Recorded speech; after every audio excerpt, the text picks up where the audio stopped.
Première lecture du premier livre des rois, chapitre 3, versets 4 à 13.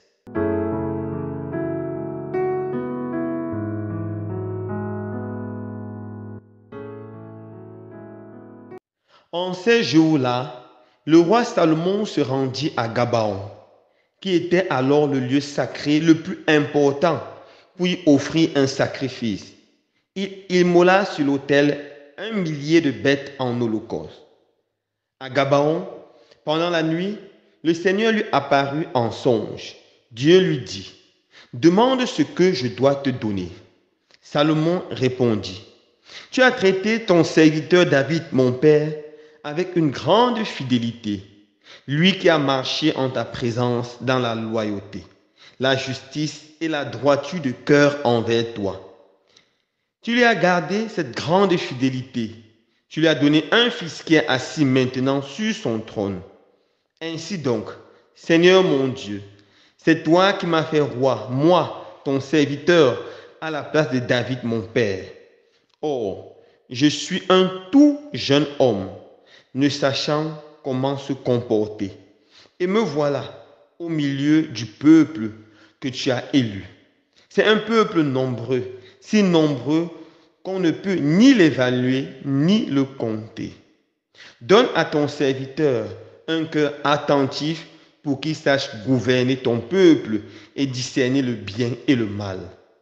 Sans cela, comment gouverner ton peuple qui est si important?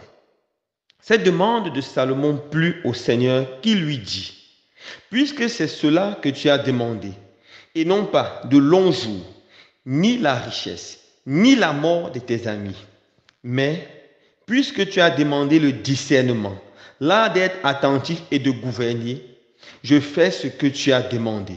Je donne un cœur intelligent et sage, tel que personne n'en a eu avant toi et que personne n'en aura après toi. De plus, je te donne même ce que tu n'as pas demandé, la richesse et la gloire, si bien que pendant toute ta vie, tu n'auras pas d'égal parmi les rois. » Parole du Seigneur. Nous rendons grâce à Dieu.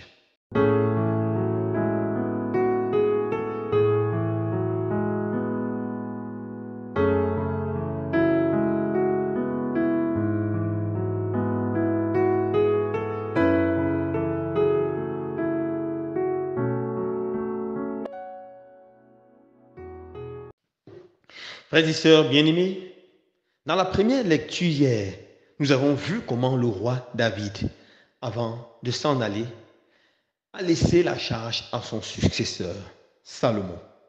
Aujourd'hui, Salomon, qui est un jeune roi, va à Gabaon pour prier. Une fois devenu roi, la première chose qu'il fait, c'est d'aller en pèlerinage pour prier, pour prier. Comment est-ce que nous nous comportons lorsque nous avons une nouvelle charge, une nouvelle responsabilité?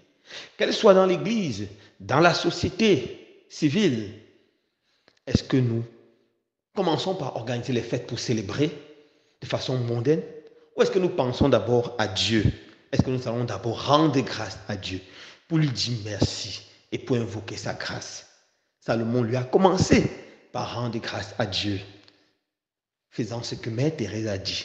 Jésus, toujours le premier servi. Jésus doit toujours être le premier à être servi. Alors ce service, ce sacrifice est extraordinaire. Il a sacrifié au bon Dieu 1 000 de bêtes.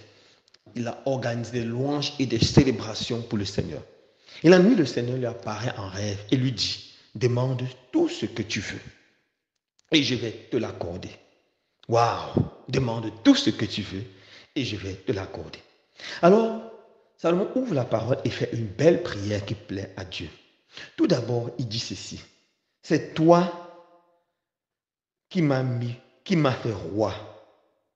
C'est toi, Seigneur mon Dieu, qui m'as fait roi à la place de David, mon père. » Il reconnaît qu'il n'est pas roi parce qu'il est fort, parce qu'il est intelligent, parce qu'il mérite, mais parce que Dieu l'a voulu et Dieu l'a fait roi. C'est une prière humble. Dans 1 Corinthiens 4, verset 7, Saint Paul dit, « Qu'as-tu que tu n'aies reçu de Dieu? Et si tu as reçu de Dieu, pourquoi te glorifies-tu comme si tu ne l'avais pas reçu? » Souvent, nous devenons orgueilleux parce que nous oublions que ce que nous avons vient de Dieu. Certaines personnes vont te dire, j'ai réussi à mon bac. Oui, oui, oui, oui, oui, je suis le plus intelligent. Bien sûr, tu es le plus intelligent. Mais qui t'a donné la santé même pour apprendre? Qui t'a donné cette intelligence pour apprendre? C'est Dieu. Certains croient qu'ils atteignent un certain niveau, peut-être de richesse ou d'excellence par leur force. Absolument pas. Bien sûr, nous avons les efforts à faire. Mais sachons que l'ultime personne qui nous comble de grâce et de bénédiction, c'est notre Dieu. Nous devons apprendre à rester humble devant la main du Seigneur. Rester humble devant la main du Seigneur. C'est pour ça que le prophète Michée nous dit, homme, tu sais ce qui plaît à Dieu. Restez humble devant la main du Seigneur. Évitez le mal et marchez avec fidélité. Suivez le Seigneur avec fidélité. Deuxième chose, Salomon ouvre sa bouche et fait sa demande au Seigneur. Il dit au Seigneur, donne-moi un cœur attentif pour qu'il sache gouverner ton peuple et discerner le bien du mal. Il ne demande pas l'argent, l'or, la richesse, le succès, la santé, mais il pense au peuple dont il a la charge. Et il demande aussi la grâce, la sagesse et l'intelligence pour gouverner bien ce peuple, afin de le conduire à la prospérité, afin de le conduire à la vraie émergence, à la joie, au bonheur. Il ne pense pas à lui, il pense au peuple. Et justement, parce qu'il pense au peuple, Dieu est touché. Dieu dit, voici un homme avec un bon cœur. Il ne pense pas à lui. Et Dieu dit justement, ta prière me plaît. Puisque tu ne m'as pas demandé de longs jours, vivre jusqu'à 100 ans, 200 ans, ni la richesse, tu ne m'as pas demandé les milliards, ni la mort de tes ennemis, tous ceux qui pensent du mal de toi, qu'ils disparaissent, qu'ils meurent. Mais puisque tu as demandé quelque chose, c'est-à-dire le discernement, alors je te donne le discernement. Tel que je ne donnais jamais donné à quelqu'un, je n'aurais plus jamais à quelqu'un. Je donne un cœur intelligent et sage, tel que personne n'en a eu avant toi et n'en aurait après toi. Voilà une belle demande. Mon frère, ma soeur, si cette nuit le Seigneur t'apparaît comme il a apparu à Salomon, il te demande, qu'est-ce que tu veux? Que vas-tu lui demander? Soyons honnêtes et répondons. Est-ce que tu vas demander au Seigneur quelque chose pour servir tes frères et sœurs ou pour ta gloire? Je suis certain que beaucoup d'entre nous demanderont des choses matérielles. Seigneur, donne-moi de l'argent. Donne-moi un mari. Donne-moi une femme.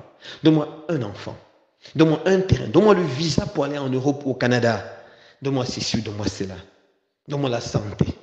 Très peu demanderont. Donne-moi la grâce de servir. Très peu de médecins demanderont. Donne-moi toute la science pour pouvoir bien soigner mes élèves. Très peu d'enseignants demanderont la sagesse pour pouvoir enseigner bien que tous leurs enfants réussissent à l'examen. Très peu de présidents de la République, de ministres demanderont la science pour gouverner afin que le peuple soit épanoui, afin que le peuple soit heureux, afin que les routes soient bâties, l'eau potable soit donnée à tous, l'électricité à tous, afin que le peuple soit heureux. Très peu demanderont ça. Beaucoup demanderont que leur compte bancaire soit de plus en plus fourni. Et voilà pourquoi souvent nous ne sommes pas exaucés. Parce que nous ne demandons pas les choses pour la gloire de Dieu et le salut de nos frères et sœurs, mais pour notre propre orgueil, pour nous enorgueillir. Voilà pourquoi souvent nous ne recevons pas. Saint Jacques avait raison de dire, vous n'avez pas parce que vous ne demandez pas. Vous demandez, vous ne recevez pas parce que vous demandez mal. Vous demandez avec un cœur mauvais, qui ne cherche que son profit. Mes frères et sœurs, nous devons, comme Salomon, penser au service et le Seigneur nous comblera. Car le Seigneur dit à Salomon, en plus de te donner ce corps intelligent, je te ferai de toi un homme riche. Je te donne. Il dit de plus, je te donne même ce que tu n'as pas demandé, la richesse et la gloire. Si bien que pendant toute ta vie, tu n'auras pas d'égal parmi les rois. Quand on demande pour servir le Seigneur lui-même s'occupe de nous. Quand on donne la priorité à Jésus, Jésus ne nous abandonne pas. Il sait qu'on a besoin des choses matérielles pour être également épanoui. Demandons au Seigneur de donner la grâce d'avoir un cœur comme celui de Salomon. Un cœur qui connaît s'humilier devant Dieu et un cœur qui cherche les grâces nécessaires pour se mettre totalement, entièrement au service de ses frères et sœurs. Ainsi nous serons bénis par le Seigneur. Loué soit Jésus-Christ.